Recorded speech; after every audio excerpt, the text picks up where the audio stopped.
Okay, how many people have heard that noise? This is a 31C Winnebago.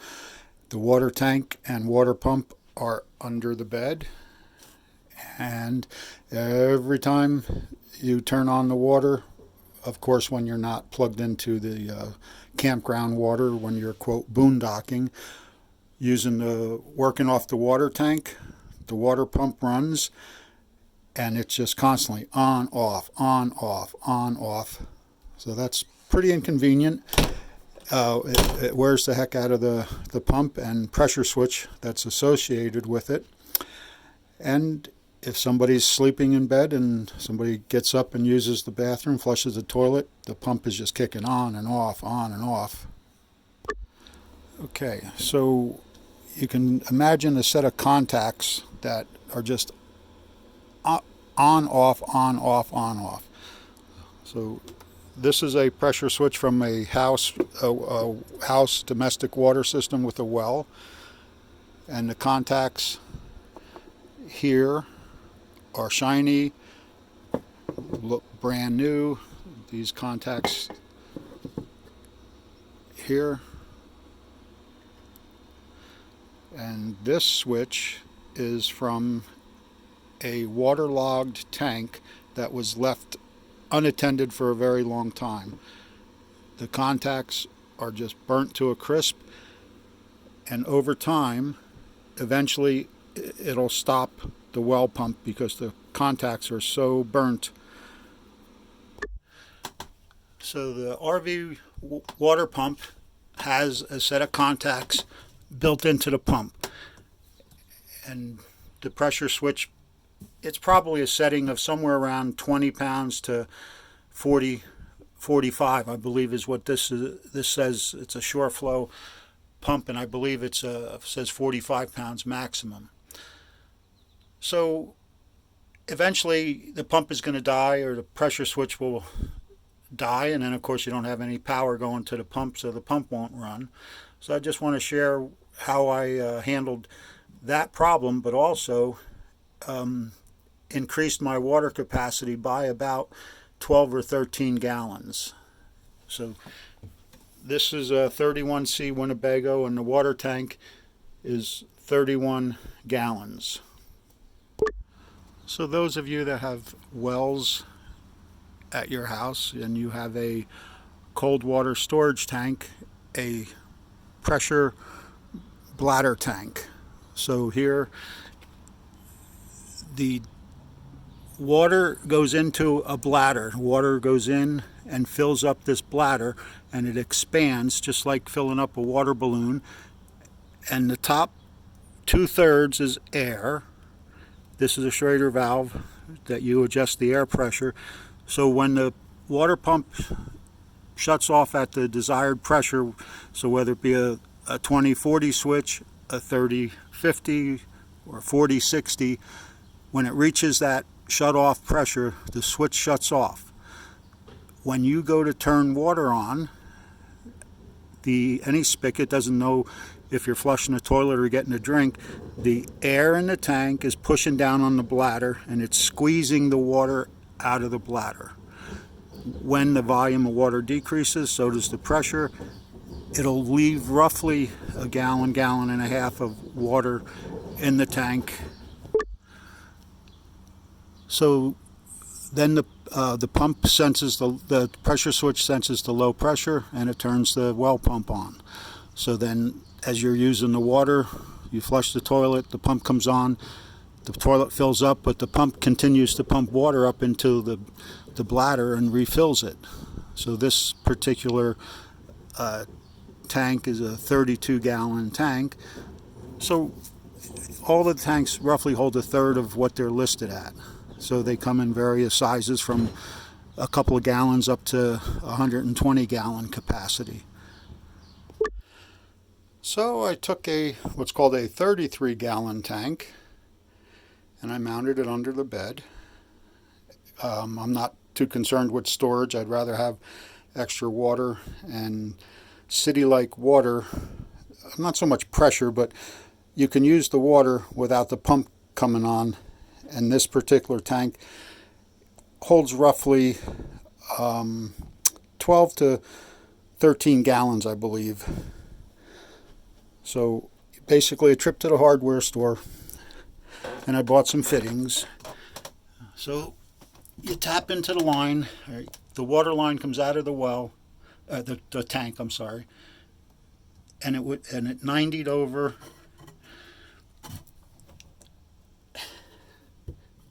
to the pump.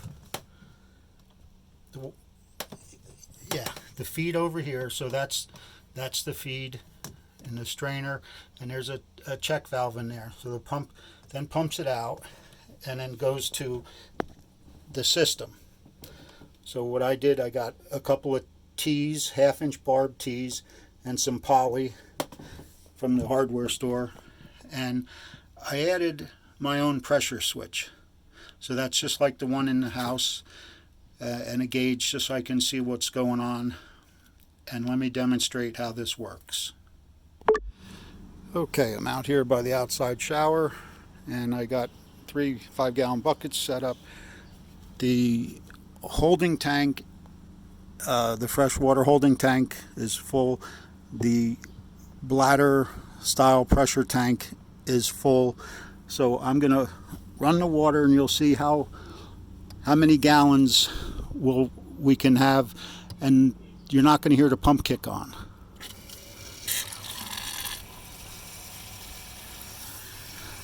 Okay, the pump is not on, so we got the cold water going in.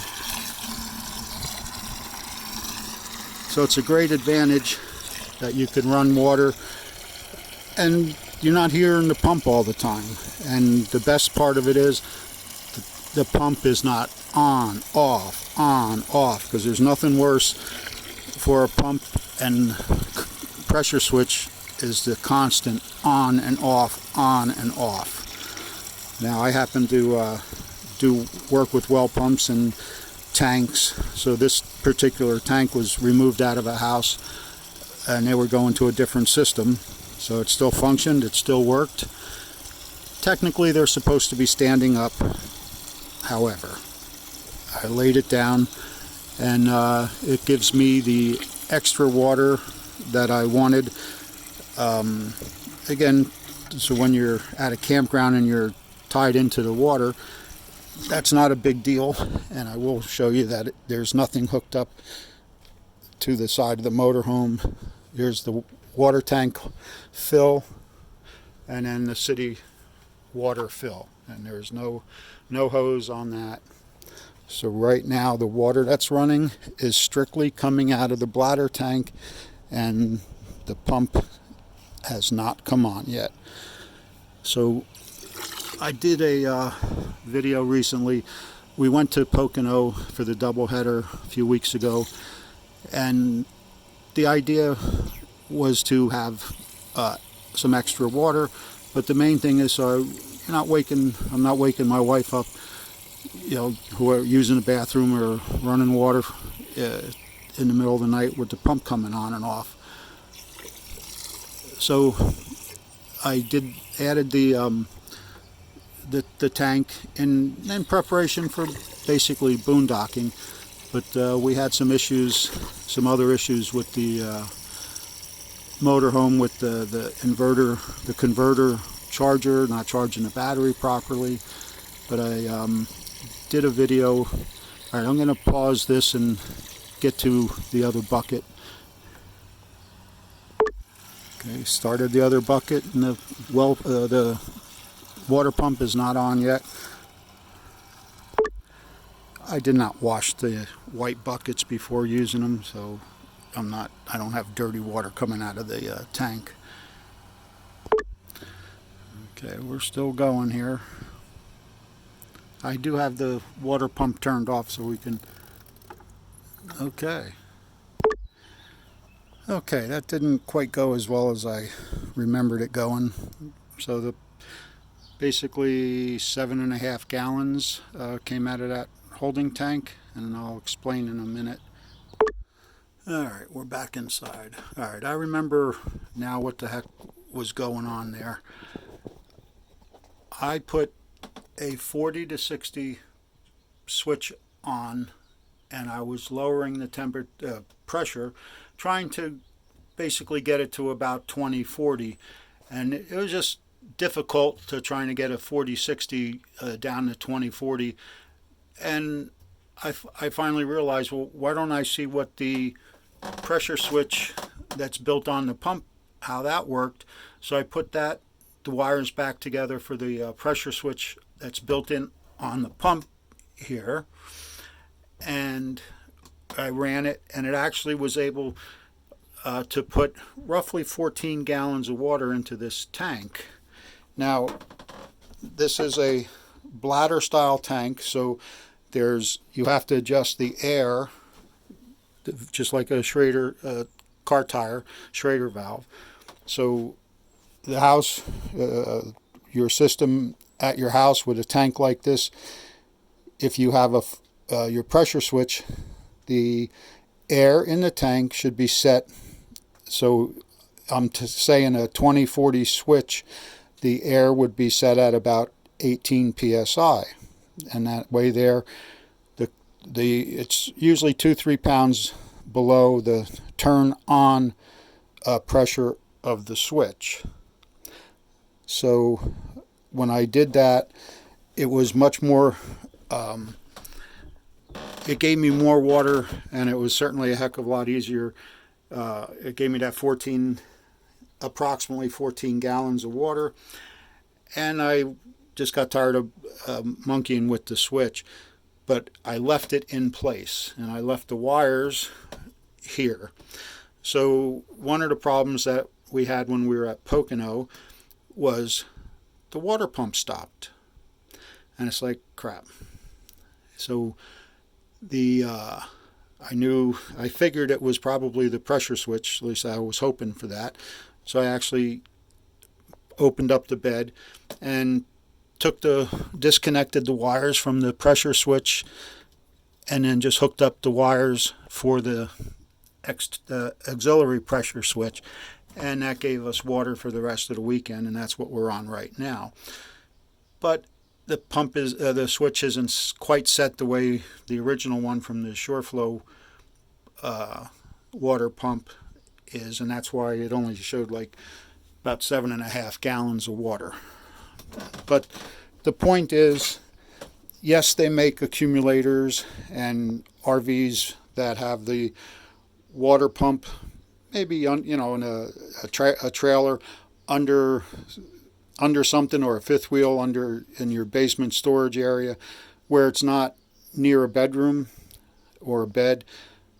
It may not be such a big problem, but they are noisy. They do come on and off, and they do make those little accumulators. So here's an accumulator tank, and the idea of these, 24 ounces, is that without some type of a bladder tank, when a pump is running, it's just going to be on, off, because there's no air for a cushion. You can't compress water, so that's why the pump's just on, off. So by adding a tank like this one, it just takes that on-off away. The pump just runs continuous. Well, as you're using water, the pump just runs all the time until you shut the faucet off. That's great, and obviously for RVs that, space is such a commodity, but this style tank helps the pump run consistently without it turning on and off. But of course, a bigger tank like I put in, it gave me the extra water capacity, and again, not having the pump turn on and off while someone's sleeping. So it's just like you're connected to the campground. All right, and I'm back out by the shower, and I'm going to turn the water pump on. I'm going to shut the water off here, so the pump is running. I have no faucets turned on, nothing's going anywhere, but the pump is running because it's filling up that holding tank.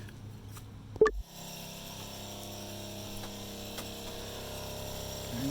Pump's just running and it's filling up the tank. Now most of these tanks that stand up, they have a 1-inch female fitting on the bottom. So if anybody wants to try to duplicate something like this, it's a 1-inch bushing, 1 inch by half, and you need a couple of male adapters, some of the poly, some hose clamps to make up the T. And like I said, in this case, by adding the pressure switch with the T and some other fittings, that saved us from that we were able to have water to finish out the camping weekend at the Pocono racetrack. So the stock pressure switch worked better, was set up better than the one that I added. However, it got us out of trouble. Now, of course, this is the storage that was under the bed. So, of course, I don't have the shower running. The sink is not running. And certainly the toilet is not running.